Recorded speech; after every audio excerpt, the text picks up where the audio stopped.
Good morning my dear student. मेरे प्यारे बच्चों, आज हम लोग ऑनलाइन क्लास के अंतर्गत शब्द रूप प्रकरण और धातु रूप प्रकरण हम लोगों ने तैयार किए थे। आज जो मैं कोर्स के अकॉर्डिंग आप लोगों के बेसिक में भी है, कोर्स के अंतर्गत भी है, जो नया टॉपिक स्टार्ट करने जा रही हूँ वो है आपका संधि प्रकरण। तो मेरे प्यारे बच्चों, सबसे पहले मुझे ये बताओगे कि संधि क्या है। संधि का मतलब होता है बेटा जुड़ना, और यहाँ क्या जुड़ते हैं, यहाँ वर्ण जुड़ते हैं। तो मेरे प्यारे बच्चों, सबसे पहले आप मेरे को बताओगे कि वर्ण क्या होता है। वैसे आप सब लोग अच्छी तरह से जानते हैं वर्ण भाषा की सबसे छोटी इकाई है, यानी दो वर्णों के मेल से होने वाले परिवर्तन को संधि कहते हैं। सरल शब्दों में दो वर्णों का जुड़ना क्या कहलाता है, संधि कहलाता है।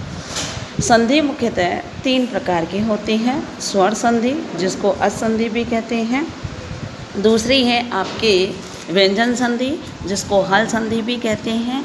तीसरी है आपके विसर्ग संधि। ओके, तो यस, आज जो मैं स्टार्ट करने जा रही हूँ वो मेरे प्यारे बच्चों, सबसे पहले मैं स्वर संधि स्टार्ट कर रही हूँ। क्या कर रही हूँ? स्वर संधि स्टार्ट कर रही हूँ, जिसको हम असंधि भी कहते हैं। क्या कहते हैं? अच। अच का मतलब होता है स्वर। तो मेरे प्यारे बच्चों, सबसे पहले अब ये मेरे को कौन बताएगा कि स्वर क्या होते हैं, जिसको हम इंग्लिश में वोवेल बोलते हैं। A, E, I, O, U, जो ये 5 वोवेल होते हैं, ऐसे ही संस्कृत में, हिंदी में ए, आ, ई, ऊ, री, ए, ऐ, ओ, औ, अंग, अह, ये सारे के सारे क्या होते हैं? स्वर होते हैं। तो जिस संधि में स्वरों का मेल होता है, अर्थात प्लस के पहले भी स्वर हो और प्लस के बाद में भी स्वर हो, अर्थात स्वरों के मेल से होने वाले परिवर्तन को स्वर संधि कहते हैं। तो मेरे प्यारे बच्चों, स्वर संधि मुख्यतः 6 प्रकार की होती हैं। क्या होती है? 6 प्रकार की होती है, जिसमें सबसे पहले होती है दीर्घ संधि, दूसरी है गुण संधि, तीसरी है वृद्धि संधि, चौथी है यण संधि, पांचवी है अयादि संधि और छठी है पूर्व रूप संधि। वैसे मेरे प्यारे बच्चों, ये 5 संधियाँ होती हैं, वो हिंदी और संस्कृत दोनों में कॉमन होती हैं। पूर्व रूप और पर रूप जो क्या है, आपके केवल संस्कृत में देखने को मिलती है। ओके, तो मैं आज जो डिस्कशन अपन कर रहे हैं, जिस पर अपन मंद की विचार करेंगे, वो है आपके दीर्घ संधि। कौन सी है? दीर्घ संधि। तो दीर्घ में मेरे प्यारे बच्चों, जिसको आप संवर्ण संधि के नाम से भी जानते हो, इसमें क्या होगा कि प्लस के पहले जो स्वर आएगा, प्लस के बाद में भी वो ही स्वर आएगा। जैसे प्लस के पहले अगर अ है, तो प्लस के बाद में भी अ या आ ही होगा, अर्थात इन दोनों ए और अ बराबर मेल करके क्या बनेगा? आ। या फिर प्लस के बाद में अगर अपने पास आ है और प्लस के पहले भी अपने पास आ है, तो आ और आ का मेल होने पर भी क्या बनेगा? आ। क्या बनेगा? आ।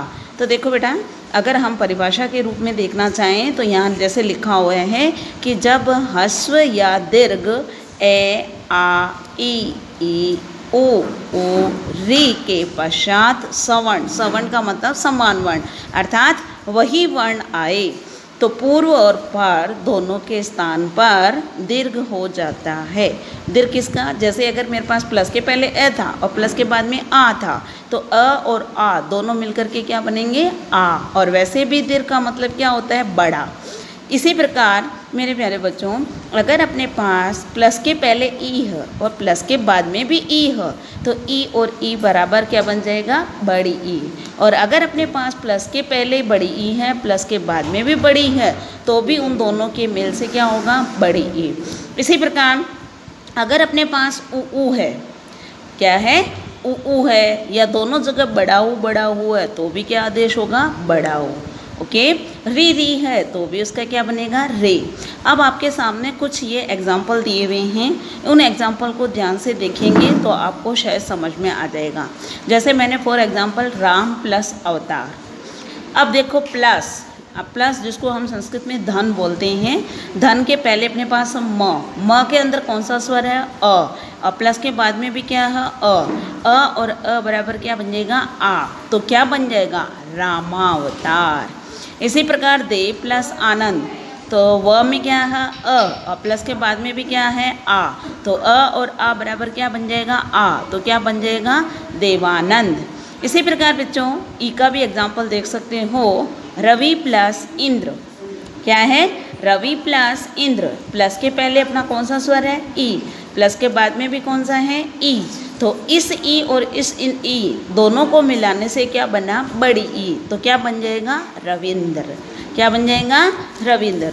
तो मेरे प्यारे बच्चों इसी प्रकार हम लोग उ का एग्जाम्पल देखते हैं, भानु प्लस उदय, तो देखो प्लस के पहले भी छोटा हुआ है, प्लस के बाद में भी बड़ा हुआ है, तो ऊ और ऊ बनकर क्या बन गया दीर्घ ऊ बड़ा ऊ, तो क्या बन जाएगा भानुदय, क्या बन जाएगा भानुदय।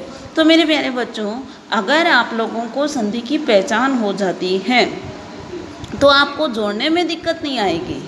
हाँ ये मैं कह सकती हूँ कि संधि को पहचानने के बाद में भी तोड़ने में हमें परेशानी होगी कि कहाँ छोटा ऊ लगेगा, कहाँ छोटी ई लगेगा, कहाँ बड़ी ई लगेगा। क्यों? क्योंकि अगर हमने जैसे अभी अपने पास है भानु प्लस उदय, तो यहाँ पर नू में बड़ा ऊ लगा देती हूँ, मैं भानु प्लस उदय कर देती हूँ, तो भी बड़ा ऊ भी कर दिया तो बनेगा तो भानुदय ही, परंतु अगर आप इसका विच्छेद बड़ा ऊ लगा कर करते हैं तो वो रोंग कहलाएगा। क्या कहलाएगा? रोंग कहलाएगा। तो मेरे प्यारे बच्चों मैं जहाँ तक आपसे आस उम्मीद रखती हूँ कि ये दीर्घ संधि आपको समझ में आ गई होगी, तो आप लोग क्या करें इस संधि के प्रैक्टिस अपनी नोटबुक में करें। इस दीर्घ संधि के भी कम से कम आपको 20 एग्जाम्पल तोड़ने और 20 एग्जाम्पल जोड़ने की प्रैक्टिस करनी है। करोगे? क्यों? क्योंकि ये बहुत इजी हैं और सबसे बड़ी बात है कि अगर आपको इसका रूल समझ में आ जाता है, जोड़ना तोड़ना समझ में आ जाता है, फिर ये कोई टॉपिक आपके लिए हार्ड नहीं है। फिर भी अगर आपको किसी तरह की कोई प्रॉब्लम हो, आपको नहीं समझ में आया हो, किसी तरह का कोई डाउट हो, तो आप मुझे पर्सनल फ़ोन करके पूछ सकते हो। तो मेरे प्यारे बच्चों आज का आपका जो होमवर्क रहा संधि की परिभाषा, संधि के भेद और स्वर संधि के भी प्रमुख भेदों के नाम और उसमें दीर्घ संधि की डिटेल्स अर्थात उसकी परिभाषा और उसके 20 एग्जाम्पल आपको होमवर्क में लिखने हैं। लिखोगे? Okay bye.